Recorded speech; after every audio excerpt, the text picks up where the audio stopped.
is CBS News Miami.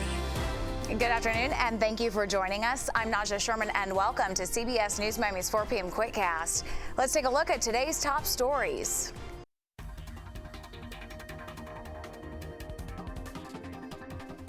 And taking a live look outside, a little overcast right now, but we are also keeping our eyes on the tropics. Beryl could reach a major hurricane intensity as it passes over Jamaica. Let's get right to next weather. Chief Meteorologist and Hurricane Specialist Ivan Cabrera. All right, thank you very much. As we check in on the Beryl here, we still have a Category 4 storm, although I think the next advisory will see some weakening, thankfully, here for Jamaica. I think Kingston, escaping the brunt of what could have been a catastrophic storm for them. I've been watching the cameras from there. They have been gusting, 50, 60, even 70 miles an hour, but those 140-mile-an-hour winds have stayed offshore. Now, interestingly enough, the coastline here ejects out with Rocky Point there, so they are physically closer to the I-1. I think they are getting the brunt. Less populated area here, but they're getting the brunt of Beryl as we speak, and then this moves over to Treasure Beach and eventually over on the west coast. And these are some of the wind gusts we've been clocking here. I think 67 is the highest I've seen so far. We have very few reporting stations here, so we'll just see how things, fare out for folks across Jamaica. This then eventually heads over to Yucatan Peninsula and then into the Gulf of Mexico. Forecast still tricky here as we still aren't quite sure what's going to happen. This has the potential to still become a hurricane once again after it weakens to a tropical storm in the Bay of Campeche and then lifts north, perhaps up to Brownsville or Corpus Christi with some significant wind and also heavy rainfall. Look at the heat index for us. That's the story here. Are you feeling it? 91 degrees. We're under a heat advisory. The east wind has taken over, and that has allowed for the clouds and the showers that typically cool us out this time of year. They have all booked over to the west coast, and so we are left here just in the sunshine and in the heat and humidity, with temperatures feeling like about 104 in Miami right now. So heat advisory, not just for the rest of today, but it goes into effect again for the 4th of July. So a lot of us are going to be outside. Just keep in mind, it is going to be a steamer and a dangerous day as far as being able to cool off. The atmosphere is not going to help us out.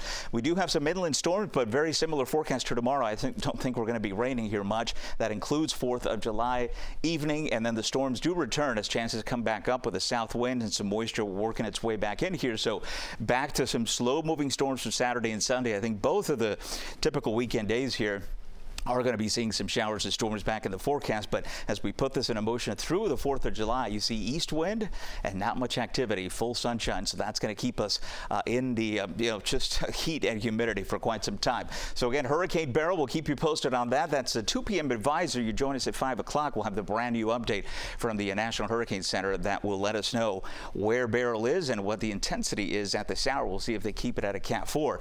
4th of July forecast again in the 90s with triple-digit heat indices. And then you see the rain chances there increasing for both weekend days, and we'll keep that steady going into early next week.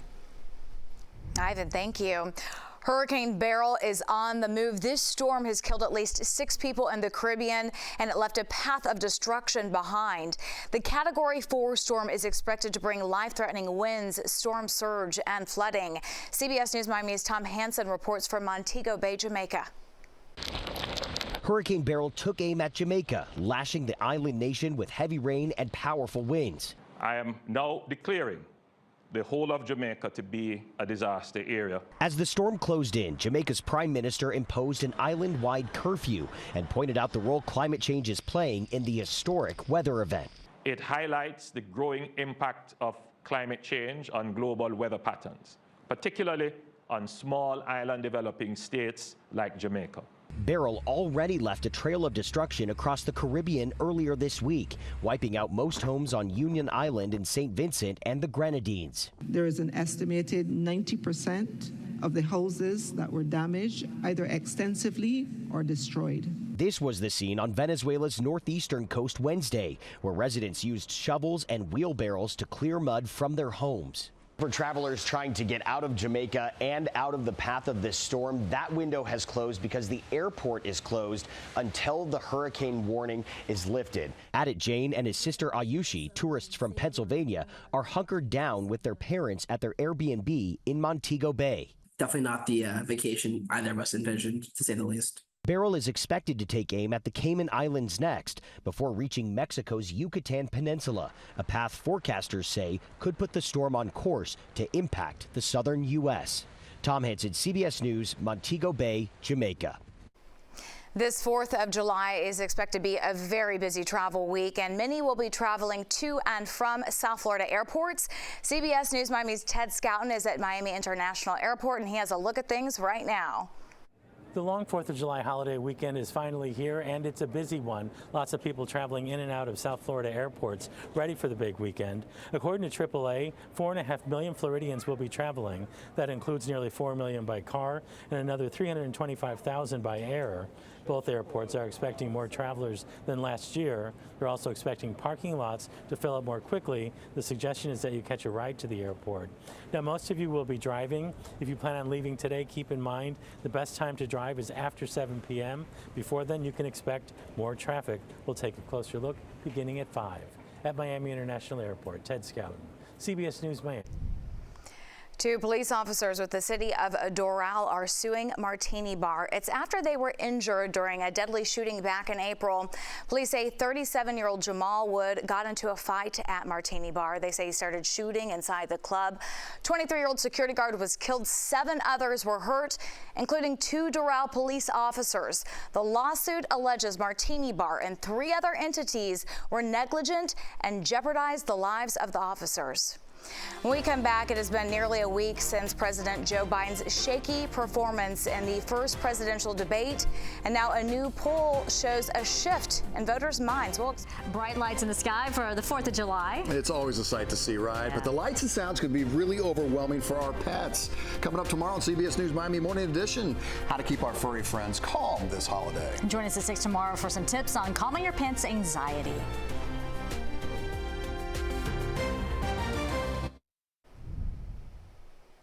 More than 20 Democratic governors are meeting with President Biden at the White House this evening. It's as he works to clean up the debate fallout and put his campaign back on track. CBS News Miami's Skylar Henry reports from Washington, D.C.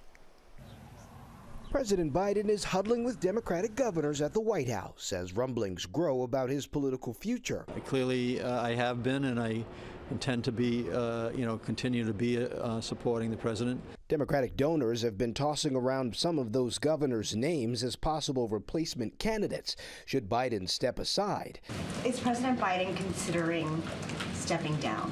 Absolutely not. A senior House Democrat tells CBS News that at least 25 lawmakers plan to sign a letter in a matter of days asking the president to do just that. Texas Congressman Lloyd Doggett spoke out Tuesday. The president cannot make the kind of effort that we need in these closing days to prevent Trump and his gang from taking over. The White House says the president has recently connected with congressional Democrats about his debate performance.